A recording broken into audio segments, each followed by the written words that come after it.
말씀이신 우리 예수 그리스도께서 오늘 당신의 말씀을 나누는 가운데 전하는 자나 듣는 자 모두에게 새롭게 하시는 은총을 허락해 주시길 기도합니다. 오늘 본문을 통해 드러나는 예수 그리스도의 정체성, 우리는 예수님에 대해서 계속 이야기를 하고 있는데 우리 이번 연도 표가 뭔지 기억들 하세요? 역시 우리 교회 수준이 이 정도입니다. 그리스도를 아는 지식으로. 그러니까 예수 그리스도에 대해서 계속 이야기를 하고 있는데 오늘은 하나님의 아들로서의 예수 그리스도를 좀 함께 묵상해 보려고 합니다. 하나님의 아들이라는 표현은 구약과 신약 곳곳에서 등장을 하고 있습니다. 그런데 그 맥락에 따라서 이 하나님의 아들이라는 그 상징, 개념은 조금씩 다른 의미들을 가지고 있는데 욥기 1장 6절은 이렇게 기록을 하고 있습니다. 하루는 하나님의 아들들이 와서 주님 앞에 섰는데 사탄도 그들과 함께 서 있었다. 여기 욥기 1장에서 기록되고 있는 하나님의 아들이라는 것은 천사 혹은 천상의 존재를 의미합니다. 시편 2장 6절로부터 7절은 이렇게 기록하는데 내가 나의 거룩한 산 시온산에 나의 왕을 세웠다 하신다. 나 이제 주님께서 내리신 칙령을 선포한다. 주님께서 나에게 이르시기를 너는 내 아들, 내가 오늘 너를 낳았다. 여기서 기록되고 있는 내 아들, 하나님의 아들의 의미는 예수 그리스도에 대한 예언으로 보통 받아들여집니다. 그런데 1차적으로 이스라엘 역사적인 맥락에서 이 시편 본문을 읽게 되면 하나님께서 세우신 다윗의 왕조, 다윗 왕가 안에 있는 한 왕을 지칭하는 의미가 하나님의 아들인 것입니다. 마지막으로 주로 등장하는 하나님의 아들이라는 호칭은 대표적으로 출애굽기 4장 22절 같은 곳들을 꼽을 수가 있는데 22절과 23절은 이렇게 기록합니다. 너는 바로에게 말하여라. 나 주가 이렇게 말한다. 이스라엘은 나의 맏아들이다. 내가 너에게 나의 아들을 놓아 보내어 나를 예배하게 하라고 하였건만 너는 그를 놓아 보내지 않았다. 그러므로 이제 내가 너의 맏아들을 죽게 하겠다. 출애굽기 본문에서 등장하는 하나님의 아들이라는 것은 하나님이 택하신 백성 이스라엘을 의미합니다.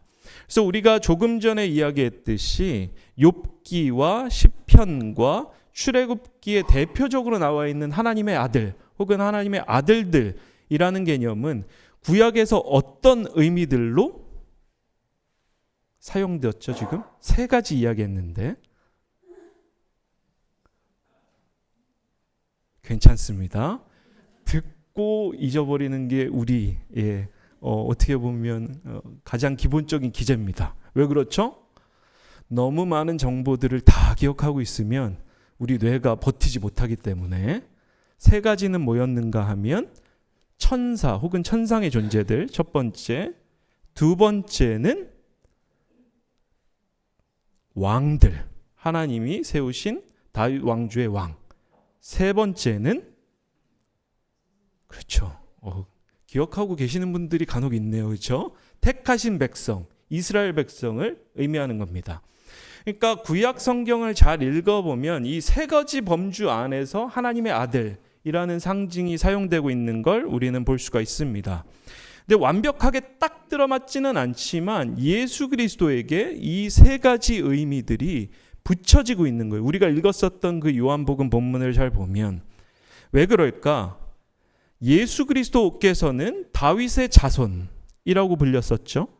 하나님이 택하신 왕, 그 왕조의 자손이었던 것입니다. 두 번째는 하나님께서 택하신 사람, 메시아로서의 칭호가 예수 그리스도에게 붙여지고 있는 것들을 볼 수가 있습니다. 마지막으로는 요한복음이 증언하듯이 영원전부터 하나님과 함께 계셨던 하나님의 말씀이자 하나님 그 자체가 예수 그리스도셨던 것입니다. 우리가 읽은 본문은 요한복음 전체의 서문에 해당하는 1장 1절로부터 18절 안에 위치하고 있습니다. 우리가 읽었던 그 본문을 한번 쓱 보세요. 우리는 14절로부터 18절을 읽었지만 1장 1절로부터 18절에 이르는 전체 본문이 요한복음 전체의 서문에 해당하는 단락입니다. 그러면 1장 1절로부터 18절은 무슨 내용들을 가지고 있는가? 읽었던 그 본문 앞절 부분들을 잘 보시면 1장 1절로부터 13절은 로고스, 곧 말씀이신 그리스도 예수께서 태초에 계셨다라고 증언을 합니다. 그리고 그 말씀을 통해 세상이 창조되었다라고 이야기를 합니다. 그 이후에 14절로부터 18절 우리가 읽었었던 본문이 기록되어 있는데 그 14절로부터 18절의 본문은 창조자이자 하나님이신 그 예수님이 우리 가운데 거하셨다라고 이야기를 합니다. 우리가 읽었었던 요한복음 1장 14절 본문을 우리가 찾으셨으면 한 목소리로 한번 읽겠습니다. 시작. 그 말씀은 그의 영광을 보았다. 그것은 아버지께서 주신 외아들의 영광이었다. 그는 은혜와 진리가 충만하였다. 아멘.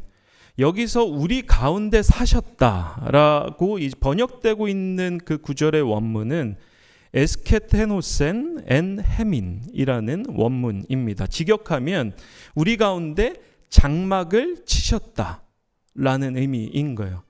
그러니까 영원하신 하나님이자 하나님의 말씀이신 그 아들이신 예수 그리스도께서 우리 가운데 사셨다라는 것은 정확하게 이야기를 하면 우리 가운데 장막을 치셨다라는 의미를 가지고 있다라는 것입니다. 그리고 곧바로 우리가 읽었었던 그 14절은 우리는 그의 영광을 보았다라고 기록을 합니다. 장막과 영광을 보다. 이 구절들을 읽으신 분들은 구약의 어떤 사건이나 어떤 부분들이 생각이 나야 됩니다. 어떤 부분이 생각이 나세요? 장막, 영광. 우리가 하나님의 영광을 보았다. 잘 떠오르지 않는다면 우리 오후에 있는 무슨 특강이 있죠? 성서 개관 특강이 있습니다. 들으시기를 바랍니다. 근데 생각은 나지만 우리가 쑥스러워서 이야기들을 안 하시는 분들이 한 70%, 80% 되시잖아요. 그렇죠? 어떤 본문이 생각이 나야 하는가 하면 출애굽기 본문이 생각이 나야 합니다. 출애굽기 33장 7절 그리고 18절로부터 20절인데 한번 찾아볼까요? 출애굽기 33장 7절과 18절로부터 20절입니다.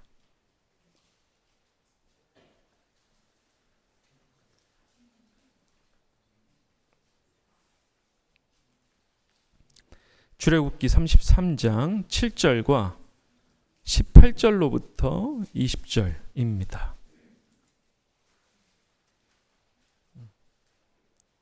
자, 출애굽기가 어디에 있는지 잘 모른다.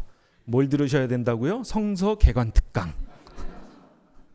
33장 7절과 18절로부터 20절을 찾으셨으면 한번 한 목소리로 읽어보겠습니다. 7절입니다. 시작.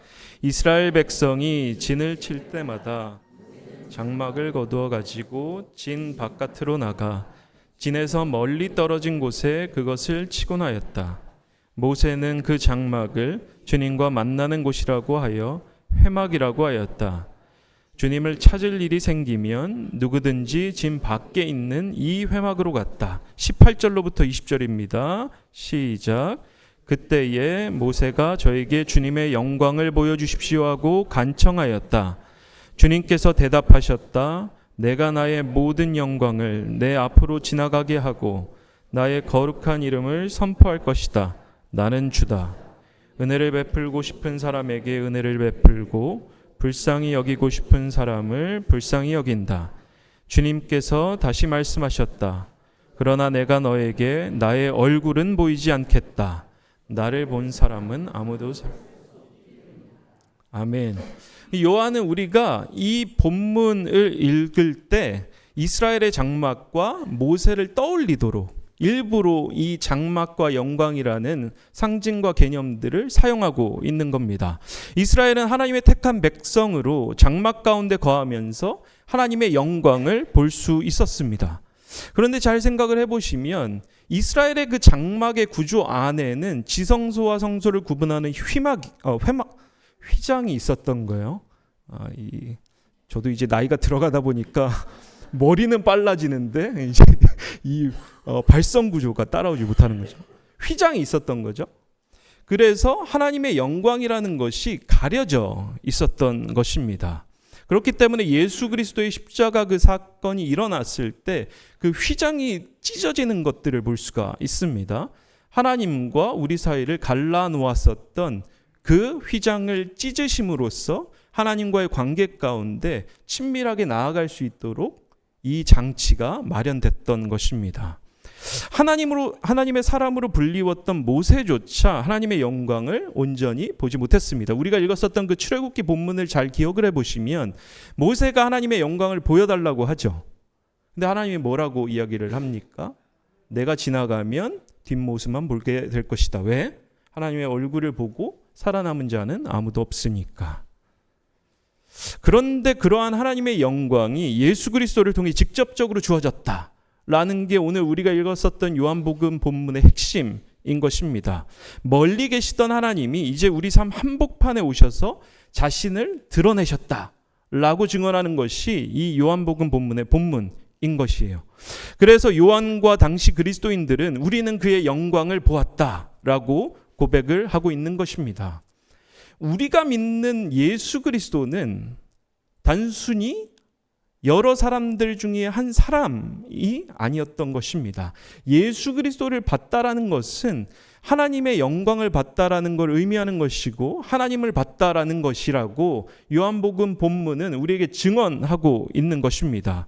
그리스도께서 죽음에서 부활하신 사건이 바로 그 부분을 증언하고 있는 것입니다. 그러면 우리는 우리 스스로에게 물어봐야 합니다. 우리는 그 영광을 보고 있는가? 우리는 하나님의 영광을 과연 보았는가? 우리가 가지고 있는 기독교 신앙이라는 것은 여타 종교들과 다른 맥락에서 뚜렷하게 구분지어지는 지점이 뭔가 하면 하나님을 보고 하나님을 만진바되고 하나님의 말씀을 직접 들은 바 되어야 된다라는 것입니다. 교회를 다니는 것과 그리스도인은 현격한 차이가 있는 거예요. 하나님을 믿는 그 믿음이라는 것은 우리 안으로부터 시작되는 것이 아니라 하나님의 영광이 자기 스스로를 드러내시고 그 영광을 맛보면서 시작되는 것입니다. 제가 이 이야기를 드리는 이유는 우리 모두 가운데 우리에게 확신이 없어서 그 확신을 가지고 그 불완전함을 가지고 불안하시라고 권면하는 게 아니라 기독교 신앙인으로서 우리가 교회를 오랫동안 다녔으나 우리 안에 오늘 요한복음 본문에 증언하듯이 하나님의 영광을 본 적이 없고 만진받은 적 없고 하나님을 체험한 그 체험이 없다면 지금부터라도 우리는 그 체험을 위해서 기도해야 할 것입니다. 이걸 위해서 말씀을 드리는 거예요. 왜 그런가? 기독교 신앙은 우리로부터 시작되는 것이 아니라 하나님으로부터 시작되고 우리가 그 하나님 스스로를 우리 가운데서 드러내셨던 그 하나님을 만지고 보고 들음으로써 우리의 신앙이 시작되기 때문에 그렇습니다. 하나님을 깊이 체험하는 저와 여러분이 되시기를 주님의 이름으로 축원합니다. 하나님을 붙들어야 합니다. 예수 그리스도를 만나야 합니다. 어떻게 만날 수 있습니까? 우리가 말씀을 지식적으로 들었다면 이제는 나와서 하나님 앞에 기도함으로써 친밀함 가운데서 하나님을 깊이 체험할 수 있어야 합니다. 모세가 어떻게 하나님을 경험했습니까? 떨기나무 가운데서 하나님이 스스로를 드러내시니까 거기에 갔던 거예요. 하나님의 영광이 우리의 삶의 자리 가운데 주어지고 우리의 성정 가운데 주어진다면 삶의 자리에서 기도를 통해 하나님에 나아갈 수 있기를 바랍니다. 성전에 오셨을 때 하나님 앞에 기도하심으로 깊이 하나님을 체험할 수 있기를 바랍니다. 하나님이 주시는 것들이 아니라 하나님이 주시는 건강과 재물과 사람, 권력과 명예와 지위, 이런 것들이 아니라 하나님을 붙들어야 합니다. 하나님이 우리에게 오셨습니다. 우리가 하나님을 구하면 됩니다. 이를 기억하고 하나님의 영광을 구하는 저와 여러분이 되시기를 주님의 이름으로 다시 한번 축원합니다. 유치원에서 아이들이 우리 아빠가 하는 일에 대해서 발표하고 있었습니다. 첫 번째 아이는 애들 앞에서 당당하게 이렇게 이야기를 했습니다. 우리 아빠는 의사예요. 아픈 사람을 다 고쳐줍니다. 두 번째 아이가 나옵니다. 우리 아빠는 경찰이에요. 나쁜 놈들을 다 잡아넣습니다. 세 번째 아이가 나왔습니다. 가소롭다는 듯이 두 아이를 향해서 피식 웃으면서 선생님을 보고 당당히 말했습니다. 우리 아빠는 네 하는 사람이에요. 선생님이 놀라서 그게 무슨 소리인지 물었습니다. 그러자 아이가 대답합니다. 우리 아빠는 집에서 엄마가 뭐라고 하면 네 하고 대답하고 시킨 일을 빨리 합니다. 현대사회는 모계사회로 전환되고 있습니다. 나이가 있으신 우리 교우님들은 잘 공감을 못하실 텐데 젊은 층에 속하는 교우님들은 이해가 될 겁니다. 부계 중심의 사회였지만 모계 중심의 사회로 우리 사회는 전환되고 있는 거예요. 남자로서는 안타까운 소식이지만 우리 사회 전반에 걸쳐서 봤을 때는 아주 좋은 현상입니다. 장시간 동안 가정 안에서의 권력을 남편들이 쥐고 있었으니까 이제 아내들이 쥘 필요도 있습니다. 아멘이 안 나오죠? 자, 이참에 이런 사회도 우리가 맛봐야 될 겁니다. 성경은 남녀의 평등에 대해서 이야기하지 남녀 차별을 이야기하지 않기 때문에 그렇습니다. 이 이야기를 왜 했는가? 오늘 본문에 주목해 볼 만한 지점이 예수님이 외아들로 표현되고 있기 때문에 그렇습니다. 그 말인즉슨 오늘 본문은 하나님을 아버지로 이해하고 있다라는 것입니다. 그 당시 유대교 전통 안에서 신앙인들이 하나님을 아버지로 표현했던 일들이 없지는 않았습니다. 하지만 외아들이라는 맥락에서 하나님을 아버지로 표현했던 적은 없습니다. 여기서 외아들이라고 번역되고 있는 원어는 모노게누스라는 단어인데 직역하면 유일하게 낳은 자, 유일하게 출생된 자라는 뜻입니다. 그러니까 우리가 잘 생각을 해보면 하나님이 아버지고 우리 예수님이 아들이라는 것은 생물학적인 의미를 가지지는 않죠. 당연히 그렇게 생각하시면 안 됩니다. 하나님이 아버지이시고 예수님이 아들이라는 것은 생물학적으로 위에 하나님이 남성성들을 가지고 있다라고 생각해서는 아니 되는 것입니다. 이건 하나의 상징이고 비유인 거예요. 그럼 그 의미가 뭘까? 하나님이 아버지가 되시고 예수께서 하나님의 아들이라는 이 상징성을 가지고 있다라는 건 도대체 무슨 의미를 가지고 있는 것일까? 아버지가 되다, 자식을 보다라는 뜻의 그 맥락에서 외아들이라는 이 개념과 상징이 쓰이고 있는데 이건 영원 전부터 아버지 하나님은 영원하신 아들 예수 그리스도와 함께 하고 계셨다라는 의미를 가지고 있는 것입니다. 우리는 신약 성경 곳곳에서 예수님께서 하나님을 아버지로 표현하시는 것을 발견할 수가 있는데 대표적으로 마가복음 14장 16절입니다. 이렇게 기록되어 있습니다. 예수께서는 이렇게 말씀하셨다. 아빠 아버지, 아버지께서는 모든 일을 하실 수 있으시니 내게서 이 잔을 거두어 주십시오. 그러나 내 뜻대로 하지 마시고 아버지의 뜻대로 하여 주십시오. 우리는 예수님이 하셨던 아빠, 아버지, 우리 조금 전에 읽었었던 마가복음 14장 16절에만 이 복음서 전체에서는 아빠, 아버지, 아바, 아버지라는 표현이 쓰이고 있는데 이 호칭을 종종 오해하고는 합니다. 아바, 아버지, 여기서 아바 혹은 아빠로 번역되고 있는 이 단어를 어떻게 이해를 하고 계세요? 우리 어렸을 때 아버지를 아빠로 이렇게 부르는 거? 보통 그러한 오해들을 하고 있습니다. 왜 그럴까 하면 독일의 성서학자였던 요아킴 예레미야스가 이 본문을 해석하면서 이건 친근함의 표시다. 예수님이 아버지를 표현할 때 아빠, 우리 어린 애들이 얘기하듯이 아빠로 표현하고 있는 것이다 라고 이야기를 하면서 이 해석이 상당히 공공연하게 많이 퍼지기 시작을 했던 거예요.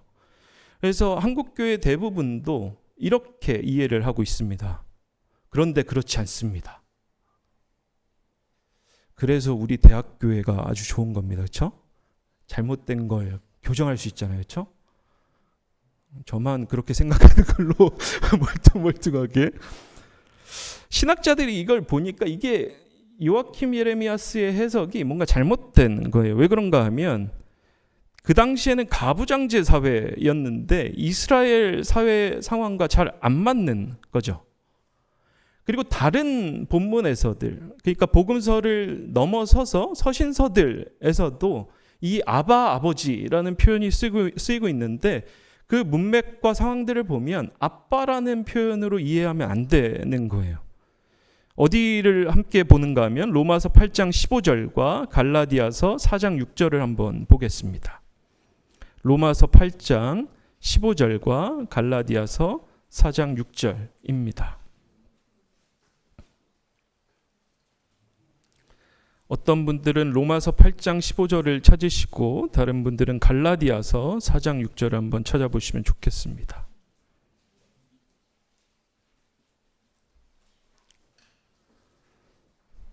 로마서 8장 15절을 찾으셨으면 한 목소리로 한번 읽겠습니다. 시작. 여러분은 또다시 두려움에 빠뜨리는 종살이의 영을 받은 것이 아니라 자녀로 삼으시는 영을 받았습니다. 그래서 우리는 그 영으로 하나님을 아빠, 아버지라고 부릅니다. 갈라디아서 4장 6절을 찾으셨으면 한번 읽겠습니다. 시작. 그런데 여러분은 자녀이므로 하나님께서 그 아들의 영을 우리의 마음에 보내주셔서 우리가 하나님을 아빠, 아버지라고 부를 수 있게 하셨습니다. 아멘. 그러니까 여기서 아빠로 한국어로 번역이 되니까 이게 그 아빠가 그 아빠라고 착각할 수가 있는데 아바의 아람어 그걸 제대로 발음을 하려면 아빠로 하거나 아바로 하거나 둘 다 가능한 거예요. 근데 이 본문들을 전체적으로 읽고 나서 봤더니 대부분의 학자들은 예수님께서 하나님을 어린 아이들이라고 부르는 것처럼 어린 아이들이 부르는 것처럼 친근한 호칭으로 하나님을 부르고 있는 것이 아니다. 왜 그런가 하면 예수님께서 자신의 절체절명의 순간에 겟세마네 동산에서 십자가를 앞두고 강력한 권위를 가지고 있는 아버지, 자신을 보호할 수 있는 그 아버지에게 겸손히 그리고 신뢰 어린 기도를 드리고 있는 것이다 라고 그렇게 해석하는 게 더 잘 맞다라는 거예요. 다시 말해서 겟세마네 동산에서 십자가로 가기 그 전에 하나님이 우리 예수님이 아버지에게 기도하는데 아빠 나를 좀 살려주십시오. 아빠 뭐 이런 방식의 친근한 표현과는 잘 맞지가 않다라는 거죠. 가부장제 사회에서는 다 큰 어른이 아빠라고 부르는 그 케이스가 거의 없었다라는 거예요. 그럼 어떻게 봐야 하는가? 내가 십자가를 향해서 지금 가고 있는 이 절체절명의 순간에서 나를 보호하실 수 있는 분은 아버지밖에 없습니다. 아람어로 아바, 아버지여 나를 도와주십시오. 아람어로 아바라고 부른 다음에 그 아바의 뜻을 헬라어로 번역하고 있다라는 게 이게 제대로 된 해석이라는 거예요. 우리 예수님은 하나님을 향해서 자신을 보호할 수 있는 그 아버지, 나의 삶 가운데 들어오셔서 나를 이 십자가의 고난으로부터 벗어나게 하실 수 있는 그 권력을 가지신 아버지, 나의 보호자에게 기도하고 계셨던 것입니다. 우리가 이 맥락에서 하나님을 아바, 아버지라고 부른다는 것은 하나님의 권위를 인정하는 것인 동시에 우리 삶에서 일어나는 모든 일들이 아버지의 보호하심 아래에서 일어난다라고 고백하는 것입니다. 예수님께서 우리를 대표해서 먼저 영원전부터 아버지와 아들의 관계에 있으셨던 그분께서 하나님을 아버지로 부르면서 아바라고 부르면서 이 관계가 우리에게 필요한 것임을 보여주고 있다라는 것입니다. 우리에게 하나님은 멀리 계신 분이 아니라 아버지이십니다. 우리 하나님은 우리의 아버지가 되십니다. 하나님은 우리의 아버지가 되십니다. 우리 하나님은 먼 곳에서 우리를 지켜보고 있는 무관심한 방관자가 아니라 우리가 죄를 짓나 안 짓나 철저하게 감시하는 감시자가 아니라 우리의 삶 한복판에 찾아오셔서 장막을 치고 당신을 찾는 이들 가운데 영광을 보여주시면서 우리의 삶을 세세하게 살피시는, 보호하시는 아버지라는 사실입니다. 이걸 우리의 지식적으로 아는 것과 체험적으로 우리의 삶 가운데 하나님을 아버지로 체험하는 것은 좀 다른 이야기입니다. 하나님을 아버지로 체험하는 그 일들은 오롯이 하나님을 경험하면서 가능해지는 것입니다. 만약에 내가 하나님을 떠올릴 때 아버지로서가 아니라 약간 먼 곳에 계신 어떤 권력자, 먼 곳에 계신 어떤 감시자, 먼 곳에 계신 어떤 분으로 떠올리고 있다면 우리가 아버지로서의 하나님을 깊이 체험할 수 있어야 할 것입니다. 그런데 간혹 가다가 그런 분들이 계실 거예요. 대부분의 가정 안에서는 아버지가 좋은 역할들을 하셨고 아버지를 떠올릴 때마다 친근하고 보호할 수 있는 그러한 이미지가 떠오르신다면 하나님을 아버지라고 고백하는 것이 어렵지 않으실 겁니다. 그런데 어떤 가정들 가운데서는 아버지가 폭력적이셨고 아버지를 떠올리실 때마다 오히려 하나님을 떠올리는데 어렵다. 그러면 하나님을 어머니라고 부를 수도 있습니다. 저 사람이 뭔 이야기를 하나 그렇게 생각하실 수 있잖아요. 그렇죠? 왜 그럴까? 다시 한번 말씀드리지만 하나님 아버지 예수 그리스도께서 아들, 그 아들이 되신다라는 것은 남성성을 가지고 있다라는 것이 아닙니다.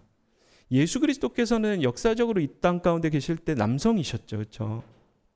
근데 우리가 부활 본문을 보면 뭐라고 기록되어 있죠? 부활한 다음에 장가도 아니가고 시집도 아니가고 천사와 같이 된다. 그러니까 성을 초월하게 되는 것입니다. 저도 신학자잖아요. 그렇죠? 온건한 신앙을 가지고 있는 신학자로서 말씀을 드리는 것은 대부분의 가정에서 아버지가 좋은 역할들을 하셨고 아버지를 떠올릴 때마다 하나님에 더 가까이 가실 수 있다면 하나님을 아버지로 고백하시면 됩니다. 그런데 그렇지 못한 상황 가운데 계셨던 그 가정 안에서 자라셨으면 그렇게 부르지 못하신다면 하나님을 어머니라고 부르셔도 됩니다. 여성신학자들이 이야기했던 것이고 적어도 우리 연세대학교, 대학교에서는 그렇게 불러도 됩니다. 그래서 우리가 어떤 것에 초점을 두어야 하는가 하면 하나님을 우리의 삶 가까운 데 계시는 우리의 보호자로 고백을 하고 있는가, 하나님을 너무나도 멀리 떨어진 분으로 고백하고 있지는 않은가, 하나님을 가까운 분으로 고백할 수 있다면 아버지로 부르실 수 있기를 바랍니다. 하나님 안에서 하나님을 깊이 알아가는 저와 여러분이 되시기를 주님의 이름으로 축원합니다. 잠시 말씀을 묵상하며 기도하겠습니다.